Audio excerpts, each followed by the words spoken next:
미국의 연준 9월 21일 날 여러분들 기사 뭐 계속 보셨는지 모르지만 9월 20일 날 연준에서 뭐 이게 경기가 6월 달에 경기가 9.1 인플레이션이 된 것을 비교해 7월에 발표된 8월의 내용은 0.6%가 떨어지면서 아주 좋아졌다. 이런 얘기를 살짝 비치면서 주식도 계속해서 한 달 반, 2달 가깝게 뭐 많이 오른 건 아니지만 이렇게 저렇게 계속 올라가면서 치중하면서 월가 쪽에서 이렇게 나는 관리를 참 잘하고 있더라 이런 말씀을 드릴 수 있는데 굉장히 위험하다. 개미들은 들어가면은 다칠 수 있다는 이야기를 말씀을 드렸었던 기억 여러분들 하시죠? 그랬었고요. 그런데 이제 여기서 연준이 이제 최근에 나와서 계속해서 이제 이야기를 하면서 너무 갑자기 폭락하면 지금 11월 14일 날 바이든 정권의 그 선거가 있습니다. 요 기간까지는 웬만하면 큰 충격이 없이 가기로 저는 이렇게 작전을 짠 것 같은 그런 냄새를 안고 있기 때문에 9월 21일 날에 대한 것도 그리고 남은 11월, 12월도 3번을 올리는데 큰 충격이 없이 그러나 0.5씩 3번을 가든가 아니면 9월에 0.75 또는 11월 0.5, 12월 0.5 근데 이 얘기에 여러분 닥터 둠이라는 이분 여러분들 잘 아시죠?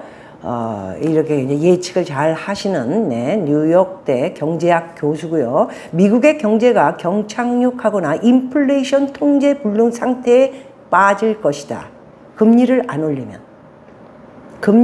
올리면 어중간하게 올려서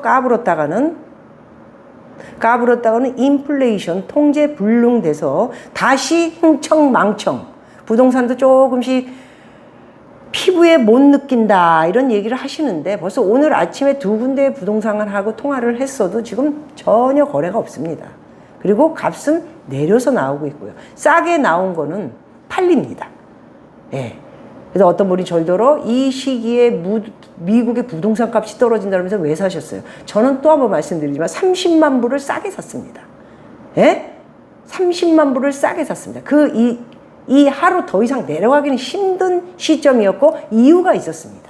그 이유까지 말씀드리긴 제가 좀 힘들 것 같고요.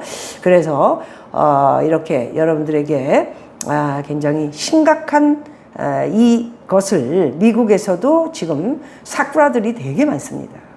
그래서 정부의 정권에 치중한 사람들 이야기를 절대 들어서는 안 된다고 저는 생각하고요. 닥터 둠의 루빈이 뉴욕대 교수가 여러 번 맞췄죠. 여러 번 2008년에 리먼 브라더스 사태 때도 그렇고요. 많이 맞췄던 사람이고요. 제가 볼 때는 이 사람 이야기가 저는 맞는다고 생각을 합니다. 그래서 연준의 기준금리는 4%를 훌쩍 넘을 것이다. 인플레이션을 연준 목표 2%로 진짜 낮추려면 자기의 생각은 금리가 4.5에서 5%가 돼야 한다. 무자비로 올려야 된다는 얘기입니다. 지금 인플레이션이 9.21까지 6월 달에 이러다가 7월에 약간 떨어진 것 같은 느낌을 받는 것은 또 한번 말씀드려 왜일까요? 기름값이 내렸습니다. 100% 기름값 때문에 우리는 내려 있는 것입니다. 그래서 기름값 때문에 내려 있지만 기름값 문제는 중국에서 또 기름을 움직여야 하는 이 경기 불황에 공장도 안 들어가고 차도 안 타고 아시죠? 중국 애들 또 뭐 이렇게 한다면 다 위행성으로 쭉 떼가지고 아무것도 안 하는 그런 현상을 빚으면서 중국에서 기름을 또 많이 쓰지 않고 이러면서 기름값이 미국도 지금 6.고급이 7달러까지 갔었는데요. 지금 현재 5달러 이후 많이 내려갔죠. 엄청 많이 내려갔죠. 그것만 해도 엄청 났고요. 거기다 월마트가 7월에 괜찮았다. 이런 소식을 여러분 들으셨습니다. 그러면 월마트는 수익을 못 냈습니다. 재고 정리를 함으로써 그 재고를 2년 동안에 있었던 걸 다 털어냈다. 이렇게 보시면 됩니다. 2년 동안에 산더미같이 팔릴 걸 계산을 하고 무지막지하게 계속해서 중국에서 물건이 못 올 수도 있고 이런 걸 감안을 해야죠. 여기는 홀세일 하는 데이기 때문에. 그래서 그거를 굉장히 많이 창고에다가 놓았는데 안 사는 거예요, 사람들이. 지갑을 안 연다고요. 예? 기존에 썼던 사람들마저도 그냥 가면은 달랑 하나 사가지고 오고, 예, 그런 상황이 벌어지면서 재고가 많이 깔리면서 7월에 엄청나게 좀 쓰지 않습니까? 여름에. 예, 여름에 돌아다니면서 쇼핑도 하고 물건도 사놓고 이렇게 하면서 씁니다, 좀. 그래서 이렇게 월마트 그리고 홈디포라는 그 집에 관련된 상품을 파는 곳들이 있습니다. 그 곳들이 안 팔린 무슨 나사 하나도 뭐 7불, 8불 하는 것들이 이것들을 뭐 막 세일을 해가지고 30%, 40%씩 해가지고 덤핑으로 다 팔아서 정리를 하고 이제 다 털어냈다. 다까지는 아니어도 엄청 많이 털어냈다. 그래서 이렇게 수익률이 아닌 원가 정리를 함으로써 이렇게 가계의 어떤 인플레이션 이런 것들에 정리가 됨으로써 좀 올라갔다. 25% 정도가 1분기에 개선이 된 듯한 느낌을 받았다. 그러나 미국 소비 심리는 위축 상태이기 때문에 다른 사람 최고 경영자들이 이렇게 지금 자기네들이 얘기하는 경고로서는 재고 수준을 개선하는 거가 문제가 아니고 할인 전략, 마진율이 전혀 없어서 사람들을 해고할 수밖에 없다라는 판단을 갖고 있다라는 얘기입니다. 한국도 지금 1,000원을 팔면 옛날에는 뭐 88원 이렇게 남겼는데 지금 한국은 63원을 주머니에 놓는다. 이게 좀 잘하고 있는 겁니까? 네? 그래서 수익이 나야 직원들 월급도 주고 뭐 이것저것 부동산에 나가는 돈도 있고 대출이자도 나가고 뭐 먹어야 되고 여러 가지 쓸 게 있지 않습니까? 예? 그래서 이런 것들이 지금 수익을 내지 못하고 일단 뭐 덤핑으로 정리만 한다고 되는 일은 아니라는 말씀을 드리고 싶습니다. 그래서 자, 미국 경제가 이거 버틸 것인가 이런 것들을 굉장히 고민들을 많이 하고 있다라는 말씀을 드리고 싶습니다. 그래서 애플 같은 경우 최고의 이게 빅테크 회사 아닙니까? 그렇지 않아요? 애플이? 그런데 인용 채용자, 소위 말해서 직원을 뽑는 인용 채용자를 몇백 명을 잘랐다. 이건 무슨 말입니까 갑자기? 예?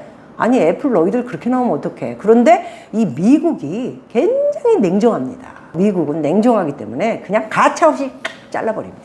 그래서 아까 말씀드린 대로 월마트의 실적 선방은 2년 동안 재고를 엄청 많이 팔면서 굉장히 25%에서 30% 이상 가량을 물건을 빼주면서 아주 급감했던 주가도 이제 올라가고요. 좀 자리를 잡고 다시 뭔가를 이제 재생을 하고 나오지 않을까 하는데 쉽지는 않을 거라고 생각을 합니다.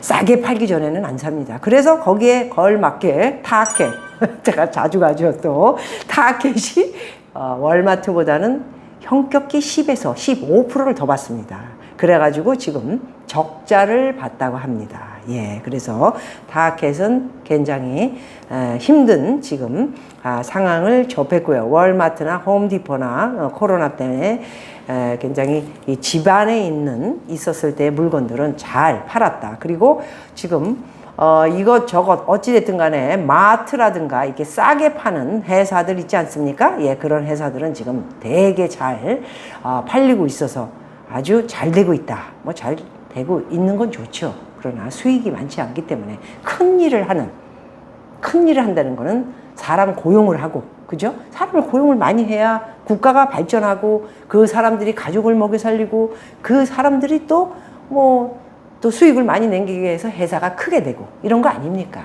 예, 그런데 그것이 이렇게 수익이 없이 재고 정리하는 거에 이게 높은 퍼센트를 올렸다. 이거는 별로 저한테는 기쁘게 받아들이기는 아직까지 힘들지 않을까. 이런 상황을 보여줬다. 이렇게 말씀드리겠습니다.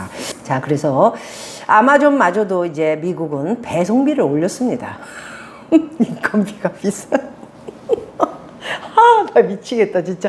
아니, 뭐를 하나 주문을 해라 그랬더니 배송비가 갑자기 몇만 원이야. 아니, 야, 그거 5불, 6불 아니니? 아니야, 언니. 옛날에 5불, 6불이었는데 25불 달러잖아. 와, 미쳤어. 지금 미국도. 배송비를 이렇게 올리고, 영국 같은 경우에는 지금 물가가 11%인데요. 조금 있으면은 다음 달에 13%에서 15%까지 올린답니다. 그래서 이 영국은 영국 그럼 뭡니까? 프랑스도 그렇고. 개를 너무 사랑하잖아요. 그냥 자식이잖아요. 물론 미국도 그렇고 우리나라도 그렇지만. 그런데 그 개를 길바닥에 버리고 도망간답니다. 우리도 먹을 게 없는데 개 먹을 게 어딨냐. 나도 힘들다. 그리고 개를 갖다 길바닥에 버리고 영국이. 그리고 도망간대요. 와, 충격받았어요. 아니 어떻게 영국에서 그런 일이 일어날 수가 있을까? 에? 그렇게 되는 거죠. 자, 그래서 아까 말씀드렸던 루비니 교수의 이야기를 매듭을 짓자면 아까 기사 읽어드린 대로 미국이 올 기준금리가 4.5에서 5%까지 올리지 않으면 인플레이션은 잡기 힘들다. 그 말씀을 드렸던 것이고요. 그렇게 되면 우리나라 미국은 지금 기준금리가 2.5고요. 지금 한국은 2.25입니다. 그렇기 때문에 이제 이번에 루비니 닥터가 얘기한 4.5에서 5%까지 올리려면 0.5 정도 한번 이렇게 올려주는 것이 맞지 않느냐 이런 생각들을 가지고 있는데 연준에서는 아직까지는 그래도 어떻게 나올지 모릅니다. 네가 알아 내가 알아 모릅니다. 예, 계속 뭐 주식도 폭락하면 안 되기 때문에 가끔 한 번씩 이렇게 나와가지고 이야기를 하고 있고요. 그래야지 또 사람들이 좀 안심을 또 하고 그런 것들을 보면서 주식을 팔지 않고 기다리고 이러지 않습니까? 그래서 이번에 나와서도 그러나 인플레이션이 9.1까지 이렇게 올라갔지만은 0.6이 떨어져가지고 8.5가 됐지만 그러나 더 떨어진다 하더라도 금리는 계속 올릴 것이다. 이런 이야기를 한 것입니다. 그렇기 때문에 세 번 0.5, 0.5로 갈 것인지 아니면 0.75, 아니면 0.5, 아니면 더 상황이 나빠지면 0.75, 여러분들과 뭐 함께 이야기를 해서 마치기는 좀 힘들지 않을까 하는데 망가지면은 좀 힘든 상황이 벌어질지 모르기 때문에 아마도 0.75 하나는 있고 0.5 또는 0.5 세 번으로 가도 4%의 기준금리 그렇죠? 예.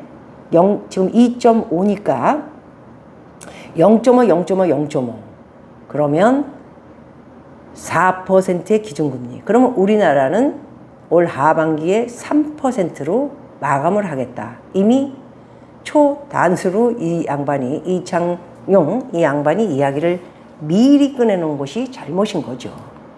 외화자금 다 빠져나갑니다. 예?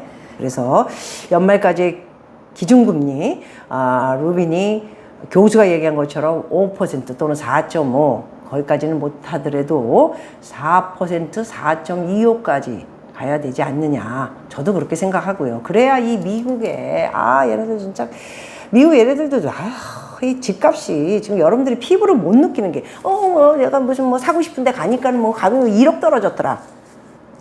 그럼 얼마가 떨어져야 되는데 여러분들 생각을 해보세요. 얼마가 떨어져야 되는데 오를 때는 계산 안 해? 답답한 사람들 진짜. 오를 때는 20억에다가 40억까지 올라갔어. 1억 떨어진 거, 1억. 그러면 20억이 갑자기 떨어지길 바라나? 자, 그런 걸 보고 도둑놈이라 그러는 거예요. 차곡차곡 금융 시스템이 위기가 오고, 이런 것들이 위기를 맞으면서, 경제 위기를 맞으면서, 이게 하나하나 그런 것들이 오는 게 뭐야? 바로, 이제 얼마 안 남은 금융 이자를 올리면서, 내가 그랬죠? 여러분들에게 부동산은 바늘과 실이 뭐냐? 부동산과 이자. 이자의 오름폭에 맞춰서 첫 번째가 무조건 이자야. 자, 이자가 오르니까 꿈틀대는 거 아니야? 내려가기 시작하고. 그동안은 어떻게 됐어? 콧방귀 웃기고 있네. 내가 지금 22억이었는데 무슨 웃기고 있어. 이러더니 지금 어떻게 됐냐고. 부동산이 다. 천야마냐 다 떨어지고 있어요. 기사를 지금 읽어드려야 되는데 내가 지금 자 경기, 인천, 광명, 의왕, 동탄, 평천, 인도건, 인천은 패닉 상태, 송도 패닉 상태, 강동, 안양 패닉 상태, 목동까지 이렇게 지금 선점하고 내려가고 있습니다. 예? 금리가 더 올라가면은 어떤 일이 벌어질까요? 예?